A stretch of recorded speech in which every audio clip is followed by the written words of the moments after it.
വളരെയധികം സന്തോഷവും ചരിതാർത്ഥ്യവും തോന്നുന്നുണ്ട്. ദേശീയ പാർട്ടിയായ ഭാരതീയ ജനതാ പാർട്ടി ഒരു വലിയ ദൗത്യം എന്നെ ഏൽപ്പിച്ചതിൽ വട്ടിയൂർക്കാവ് നിയോജക മണ്ഡലം വിജയിച്ചു വാ എന്ന് പറഞ്ഞ് എനിക്ക് ഈ സ്ഥാനം തന്നതിൽ അതീവ നന്ദി ഭാരതീയ ജനതാ പാർട്ടിയുടെ സംസ്ഥാന കേന്ദ്ര നേതൃത്വത്തിനോട് ഞാൻ ആദ്യമായി അറിയിച്ചു കൊള്ളുന്നു. അത്യന്തം ആത്മാർത്ഥതയോടുകൂടി ഞാൻ ഈ പ്രചാരണ പരിപാടികൾ നടത്തി ജനങ്ങളുടെ വിശ്വാസം വാങ്ങി ഈ പോര് ജയിച്ചു വരും എന്ന് വാഗ്ദാനം ചെയ്യുന്നു ഭാരതാംബയുടെ പേരിൽ. ഇതിന്റെ മുഖ്യ കാരണം എന്ന് പറയുന്നത് ജനം മടുത്തു. 70 വർഷമായി മാറി മാറി ഭരിക്കുന്ന LDF UDF ഭരണം ജനം മടുത്തു. നമ്മൾ പറയുന്നതിനേക്കാൾ മുമ്പ് ജനം പറഞ്ഞു തുടങ്ങി നമുക്ക് മാറ്റം വേണം എന്ന്.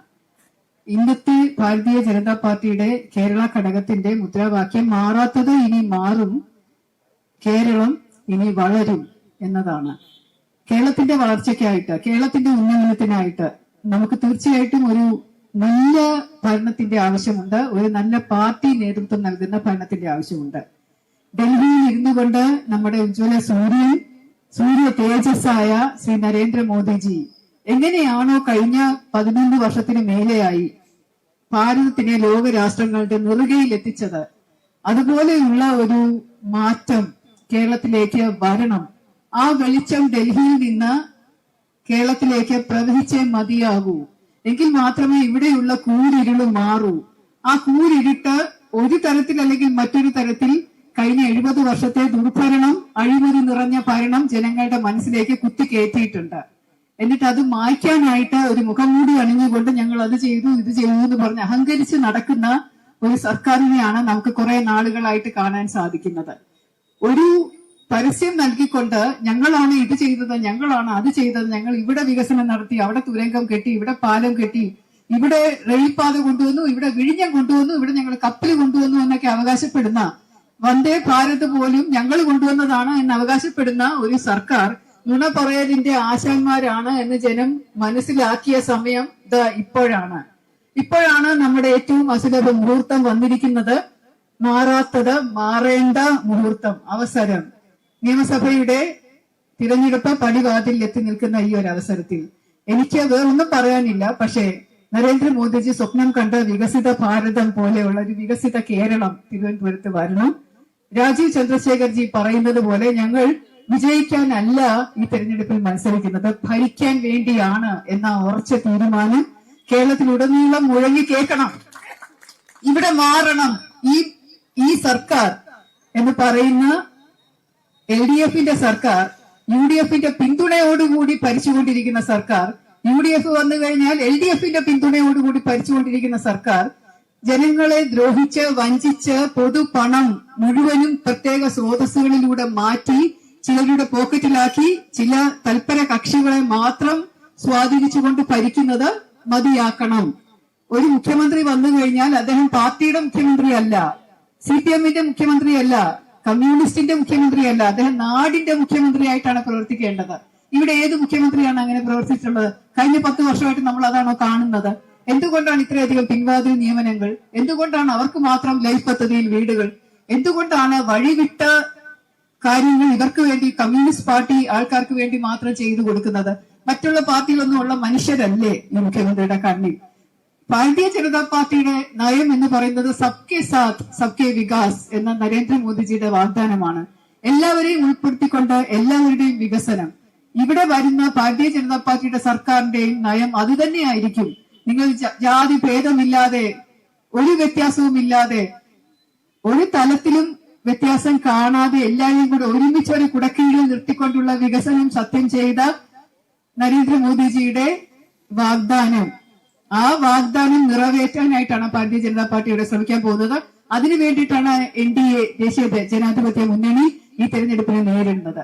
എനിക്ക് പറയാൻ ഒന്നേ ഉള്ളൂ, തീർച്ചയായിട്ടും വട്ടിയൂർക്കാവിൽ നിങ്ങൾ എന്നെ MLA ആയിട്ട് തിരഞ്ഞെടുത്താൽ വട്ടിയൂർക്കാവിന്റെ സമഗ്ര വികസനം, വികസിത വട്ടിയൂർക്കാവ് എന്ന സ്വപ്നം, അത് മോദിജിയുടെ വാഗ്ദാനം പോലെ ഞാൻ ഒരു ചെറിയ രീതിയിൽ എന്റെ വാഗ്ദാനമായി നിങ്ങളുടെ മുന്നിൽ വെക്കുകയാണ്.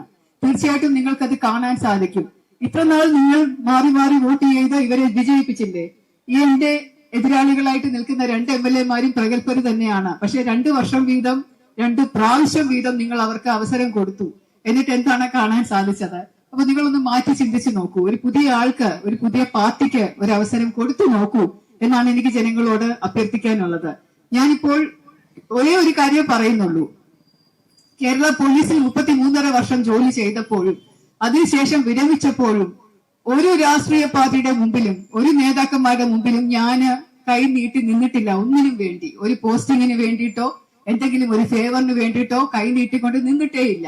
ഞങ്ങളുടെ പരിശീലനം നടക്കുമ്പോൾ പോലും സ്ത്രീകൾക്ക് പ്രത്യേക പരിഗണന തരാം എന്ന് പറഞ്ഞിട്ട് പോലും വേണ്ട എന്ന് പറഞ്ഞ് ഒരുപോലെയുള്ള പരിഗണന മതി എന്ന് പറഞ്ഞ് പുരുഷന്മാർ ചെയ്യുന്ന അതേപോലെയുള്ള പരിശീലനമാണ് ഞങ്ങൾ നേരിട്ടത്. അതുകൊണ്ട് ഒരു ആളുടെ കയ്യിൽ നിന്നും ഒന്നിനും വേണ്ടി ഒന്നും യാചിച്ചോ കൈനീട്ടി നിന്നിട്ടില്ലാത്ത ഞാൻ ഇന്ന് ജനങ്ങളുടെ മുന്നിൽ, വട്ടിയൂർക്കാവിലെ പ്രബുദ്ധ ജനങ്ങളുടെ മുന്നിൽ കൈനീട്ടി നിന്നുകൊണ്ട് യാചിക്കുകയാണ്. നിങ്ങൾ എനിക്ക് വോട്ട് തരൂ, എന്നെ വിജയിപ്പിക്കൂ. ഇതൊരു വലിയ സാമൂഹ്യ നന്മയ്ക്ക് വേണ്ടിയിട്ടാണ്, വട്ടിയൂർക്കാവിന്റെ വികസനത്തിന് വേണ്ടിയാണ്. ഈ വികസിത വട്ടിയൂർക്കാവ് ഇവിടെ നടപ്പിലാക്കാൻ വേണ്ടിയിട്ടാണ്. കേന്ദ്ര സർക്കാരിന്റെ വിവിധ ഫണ്ടുകൾ കാര്യക്ഷമമായി ഇവിടെ ഉപയോഗിക്കാനും നിങ്ങൾക്ക് അത് കാണുന്ന രീതിയിൽ, നിങ്ങൾക്ക് ഉപയോഗിക്കാൻ പറ്റുന്ന രീതിയിൽ, നിങ്ങൾക്ക് തൊടാൻ സാധിക്കുന്ന രീതിയിൽ വികസനം കൊണ്ടുവരും.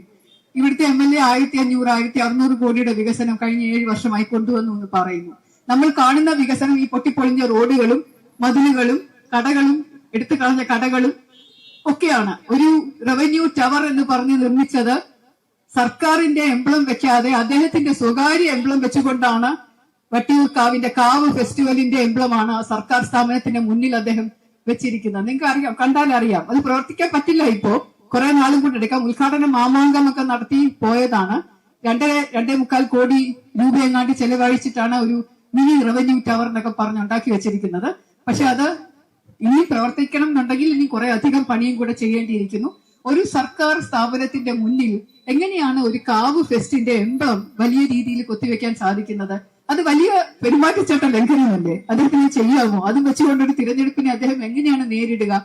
ഇത്രയും വികസനം എന്ന് പറഞ്ഞ് രൂപയുടെ കണക്ക് മാത്രം പറഞ്ഞാൽ മതിയോ? അത് കാണണ്ടേ? അത് ജനങ്ങൾക്ക് അനുഭവിക്കണ്ടേ? അങ്ങനെ അനുഭവിക്കാൻ സാധിക്കുന്നുണ്ടോ?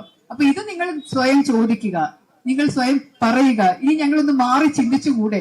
ശരിക്കും ഒരു വികസനം ഇവിടെ വരാൻ വേണ്ടി നിങ്ങൾക്ക് വേറൊരാൾക്ക്, ഭാരതീയ ജനതാ പാർട്ടിക്ക് വോട്ട് കൊടുത്തുകൂടെ എന്ന്? ഒരു നിയമസഭാ തിരഞ്ഞെടുപ്പാകുമ്പോൾ ജനങ്ങളുടെ മനസ്സിൽ പൂർണ്ണമായി വരുന്ന ഒരു കാര്യം എന്ന് പറയുന്നത് ഏത് പാർട്ടിയാണ് എന്നാണ്. ഇവിടെ പാർട്ടിയിൽ വിശ്വസിക്കുന്ന ഒരുപാട് പേരുണ്ടെന്നറിയാം. സ്ഥാനാർത്ഥികൾ ആരാണെങ്കിലും കുഴപ്പമില്ല, പക്ഷെ പാർട്ടി ആരാണോ ആ പാർട്ടിക്ക് ഞങ്ങൾ വോട്ട് കുത്തൂ എന്ന് വിശ്വസിക്കുന്ന ഒരുപാട് ജനങ്ങൾ ഇവിടെ ഉണ്ട്. അതുകൊണ്ട് പാർട്ടികൾ ഏത് സ്ഥാനാർത്ഥിയെ നിർത്തിയാലും പക്ഷെ പാർട്ടിക്ക് വേണ്ടി മാത്രമേ വോട്ട് ചെയ്യൂ എന്ന് ചിന്തിക്കുന്നവരും കൂടെ ചിന്തിക്കണം സ്ഥാനാർത്ഥി ആരാണ് എന്നുള്ളത്. സ്ഥാനാർത്ഥിക്ക് എന്താണ് നിങ്ങളുടെ സമൂഹത്തിന് വേണ്ടി, ഈ മണ്ഡലത്തിന് വേണ്ടി നൽകാൻ കഴിയുക എന്ന് നിങ്ങൾ ചിന്തിക്കൂ. അതുകൊണ്ട് കമ്മ്യൂണിസ്റ്റ് പാർട്ടിയെ അവർക്ക് വേണ്ടി മാത്രം വോട്ട് ചെയ്യുന്ന ആൾക്കാർ ചിന്തിച്ചു നോക്കൂ, നിങ്ങളെ സ്ഥാനാർത്ഥി എന്തുമാത്രം ഗുണം നിങ്ങളുടെ നാടിന് വേണ്ടി, നിങ്ങൾക്ക് വേണ്ടി ചെയ്യുമെന്ന്, എല്ലാവർക്കും വേണ്ടി ചെയ്യുമെന്ന്. ചിലപ്പോൾ ഒരു കമ്മ്യൂണിസ്റ്റ് MLA ഇവിടെ വന്നു കഴിഞ്ഞാൽ കമ്മ്യൂണിസ്റ്റ് പാർട്ടിക്കാർക്ക് ഗുണമുണ്ടാവും, പക്ഷെ ബാക്കിയുള്ള പാർട്ടിക്കാരെയൊക്കെ ദ്രോഹിക്കുകയാണ്. നമ്മളത് കണ്ടിട്ടുള്ളതാണ്.